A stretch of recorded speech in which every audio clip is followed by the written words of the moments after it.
là-bas, dans l'avion, la sensation qu'on a dans le ventre, c'était génial. La nourriture surtout, c'était super bon. Georges, il nous a vraiment préparé des super bons plats. La sauce qu'il a faite, elle était super bonne. J'ai bien aimé aussi, vu que les femmes là-bas ne s'occupent pas trop de ce qu'ils font les hommes, et moi j'étais plutôt avec les enfants, donc ça m'a vraiment beaucoup plu. Et aussi l'arrivée, quand j'ai retrouvé ma famille, c'était super bien.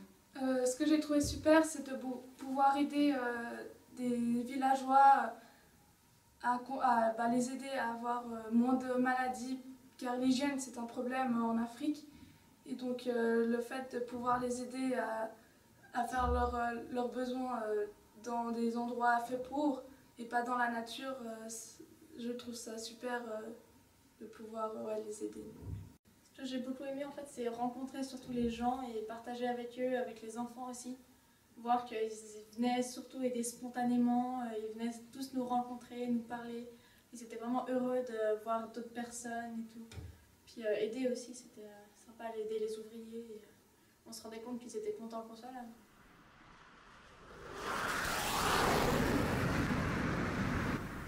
Ici, il y a l'électricité, on a les douches, on a l'école où on apprend mieux que là-bas.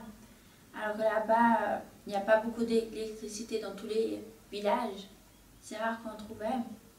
Et pour l'eau, il fallait pomper l'eau pour se doucher et tout. Et l'école, c'est pas du tout comme ici. Ils sont dans une classe, ils sont une quarantaine, même 100, dans la même classe. Et c'est vraiment, pour dormir aussi, c'est pas très pratique. Car ils ont des petites maisons où il y a plusieurs personnes qui dorment dans la même maison. Alors qu'ici, on a un appartement chacun et tout. Donc, c'est assez serré là-bas. Bon, alors, pour la première question, est-ce qu'on a eu des contacts? Dès qu'on est arrivé, vu qu'on était à côté d'une école, ils venaient tous nous serrer la main. Donc, on serrait tous les jours des centaines de mains.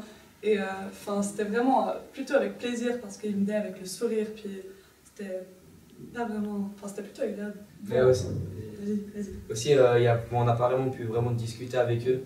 Parce qu'il y en avait qui parlaient pas tous bien le français. Ils venaient surtout nous dire bonjour, mais il y en a quand même un quand on était à un hôtel qui s'appelait Salifo, où on a vraiment discuté avec lui et puis on a pu échanger. Ouais, on a pris des photos avec lui, on a échangé nos emails, là on a vraiment gardé contact. Ça a d'ailleurs envoyé un email avec une photo avec deux amis. Et justement, l'école était séparée en deux classes avec les plus âgés qui, eux, parlaient mieux français. Donc avec eux, on pouvait vraiment communiquer. Mais avec les plus petits, ils nous disaient juste « salut, ça va, salut, ça va ». Ils vivent vraiment le plus simplement possible avec ce qu'ils ont. Avec des habits simples qu'ils remettent souvent, ils vivent avec les moyens du bord. Ouais, moi je suis d'accord. Est-ce que vous pourriez vivre comme eux? Non. Pas toute une vie, non. Ouais, ça serait difficile, surtout que comme on a vécu, comme nous on vit normalement chez nous aujourd'hui. Si on serait né là-bas, oui, mais vu qu'on connaît le luxe qu'on a ici, vivre comme eux, ça serait difficile. Puis vu qu'on a vécu déjà 2 semaines là-bas avec notre confort régulier, on avait nos tentes, nos matelas, on avait de la nourriture plutôt européenne. On n'a pas vraiment quitté le luxe de la Suisse. On n'a pas totalement quitté, disons ça comme ça. Et déjà, il y en a qui ont trouvé ça assez dur. Donc vivre totalement comme eux, personnellement, moi je dirais pas. Pour moi, j'ai plutôt l'habitude de manger beaucoup. Et c'était très difficile de manger que le matin, le midi et le soir seulement. Sinon, ça va, c'était cool quand même. Dormir dans des tentes avec notre coloc et tout, c'était cool. Mais sinon, c'était assez difficile. Et la chaleur? La chaleur, ça va, mais maintenant, ça nous manque. D'accord. Et la poussière? Bon, ça va, moi j'aime bien qu'il y a de la poussière comme ça, je fais comme ça, enfin voilà, je m'amuse. Mais sinon, c'était pas dérangeant.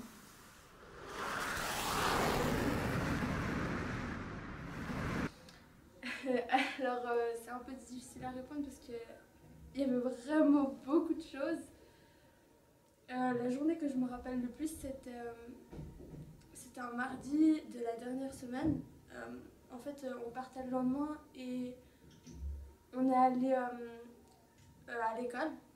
Et l'après-midi, on a fait des activités en fait, avec les enfants.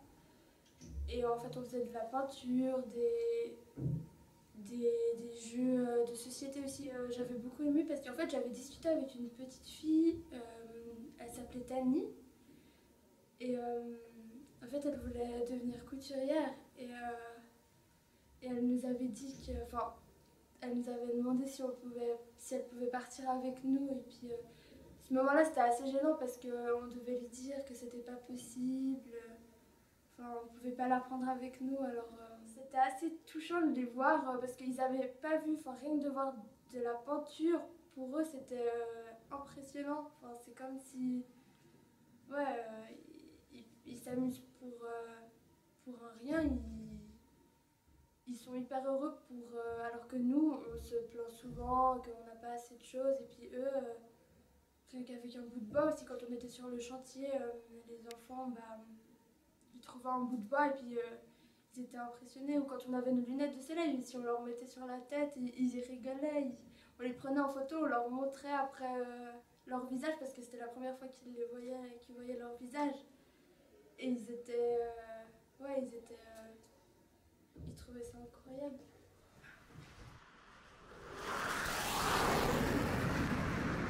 Oui, on nous a offert donc 2 poules, 2 coqs et une chèvre. Enfin aussi une vache, mais on n'a pas eu le temps de la manger. Parce qu'on a mangé donc, les 2 poules et les 2 coqs en ragoût. Et la chèvre, on l'a mangée après l'avoir vue se faire égorger. En fait, la poule, on l'a reçue parce qu'ils voulaient nous remercier d'être venus les aider dans le chantier. Et aussi parce que Béatrice, notre infirmière, elle avait réussi à déchiffrer le nom d'un ouvrier qu'il avait écrit en fait en arabe. Et puis donc voilà. Donc il était content parce qu'il avait écrit Youssef en arabe. Et donc l'infirmière, elle a lu Youssef et puis il était tout content. Du coup, il nous a donné une deuxième poule. Au début, on était un peu surpris, parce que c'est pas vraiment le genre de cadeau qu'on fait ici, mais après, on a commencé à avoir l'habitude avec tous les cadeaux qu'on a reçus. Mais aussi, pour eux, c'était très important, c'était un grand cadeau. Et donc voilà, on était contents qu'ils nous offrent ça. Oui, parce que en fait, déjà à la base, on était tous très proches parce qu'on est restés 1 an et demi dans la même classe. Donc ça fait déjà des bons liens. Mais le fait de partir 2 semaines en Afrique tous ensemble, on voit des choses difficiles déjà, donc on a besoin d'en parler ensemble, parce qu'on ne peut pas tout prendre sur soi. Donc là-bas, on parlait beaucoup.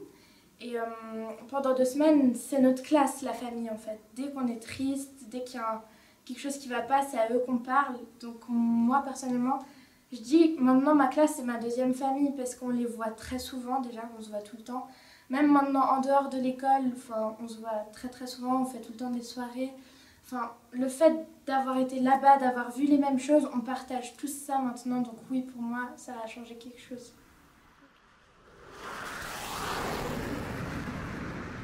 Oui, surtout la pauvreté. Parce que déjà, je suis jamais allée en Afrique. Donc c'était la première fois vraiment que je voyais la pauvreté comme ça. Même en arrivant le soir sur les routes, on voyait beaucoup et ça m'a beaucoup touchée. Parce qu'ici, on ne voit pas beaucoup, on ne voit même pas du tout la pauvreté des gens. Sinon, il y a aussi, j'étais avec une amie dans notre tente, il y avait tous les enfants un peu autour de la tente. On parlait avec eux, ils regardaient ce qu'il y avait un peu dans notre tente. Et à un moment, il y avait une petite fille qui touchait nos cheveux, comme là-bas ils ont presque tous les cheveux courts. Et puis elle a dit qu'elle voulait être comme nous, blanche comme nous. Puis nous on lui a dit que non, c'était très bien comme elle était. Puis après elle a répondu que non, elle était noire, donc c'était pas bien. Et ça nous a beaucoup touchés. Étant donné que c'est l'Afrique, oui, j'ai été frappée de la pauvreté des gens. En comparant notre monde avec le leur, où nous, on veut toujours plus, on n'est pas satisfait de nos téléphones, de nos ordinateurs, on a toujours besoin de plus, puis eux, ils nous accueillaient, ils avaient toujours le sourire aux lèvres, on les voyait toujours profiter de leur bonheur, mais on voyait bien pourtant que tous les jours, ils mettaient les mêmes habits, qu'ils vivaient dans vraiment peut-être une pièce et ils dormaient à 4 dans la même pièce, que déjà, justement, avant qu'on construise les toilettes, ils allaient faire leurs besoins par terre, dehors.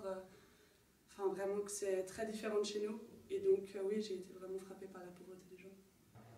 Oui, un petit peu quand même, parce que déjà maintenant on peut un peu se représenter les choses, parce qu'on a vu ça un peu de près. Ouais, comme il dit Baptiste, disons que c'est une réalité à laquelle on a été confronté pendant quand même 2 semaines. On a vu la pauvreté, on a été avec elle, enfin, entre guillemets. Hein. Donc on a... C'est sûr, maintenant on se rend mieux compte de ce qu'on a et un peu de l'importance de partager. Ouais. On se rend plus compte des valeurs. C'est sûr, maintenant tout prend une autre valeur parce que avant, pour nous, ce qui valait un peu rien, la nourriture par exemple, on s'est rendu compte que pour d'autres c'est vraiment important et que du coup il faut plus économiser et tout ça.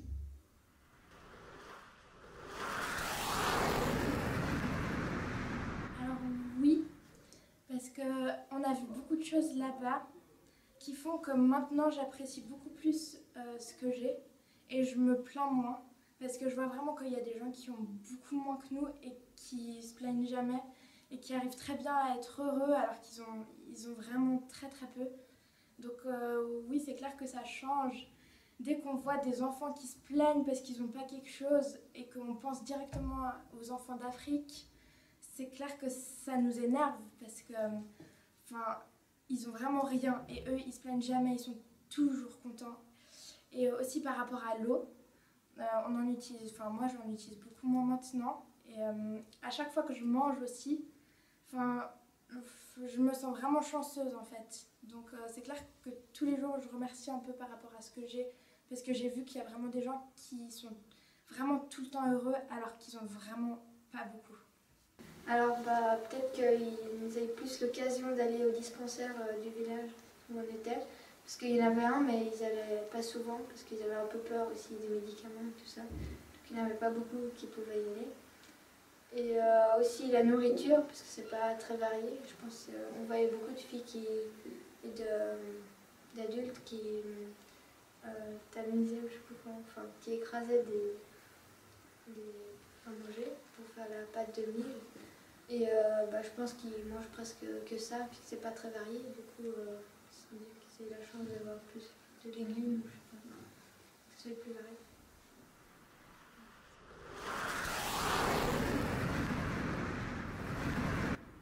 Bon, alors ce que fait Morija, c'est pas bien, c'est extraordinaire. Enfin, se donner de la peine, prendre du temps pour aider des pays qui ont moins de chance que nous, c'est incroyable. Puis, nous aussi, on a justement voulu y participer et je pense que nous, par rapport à ce que vous faites, nous, c'était minime. Donc vraiment, moi, je suis en admiration de voir ce que vous faites. Moi, je trouve que Morija, ça apporte en même temps à la classe et en même temps aux populations locales.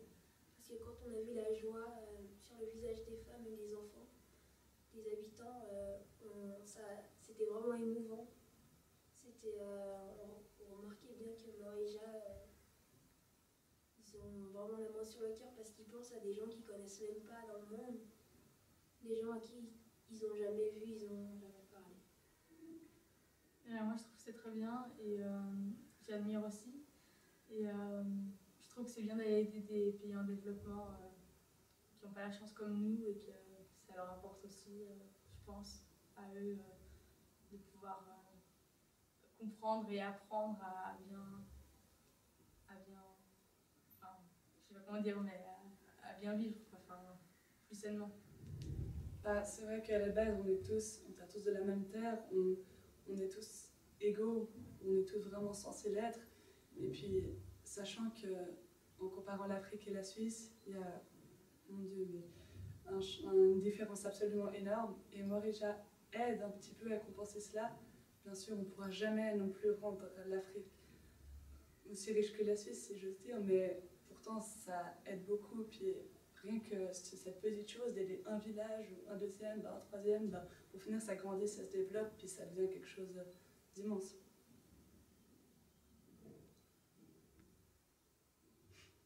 Quand on on est allé là-bas, il y a eu aussi un véritable échange de culture. Parce qu'on a découvert une autre culture. Les gens là-bas, ils sont heureux pour peu, tandis qu'ici, on se rend compte de la chance qu'on a et que des fois, on est triste quand même pour rien du tout. On a remarqué beaucoup la culture, les plats, les enfants, comment ils étaient heureux. Ouais, c'était émouvant. Merci beaucoup. Génial quand vous avez répondu.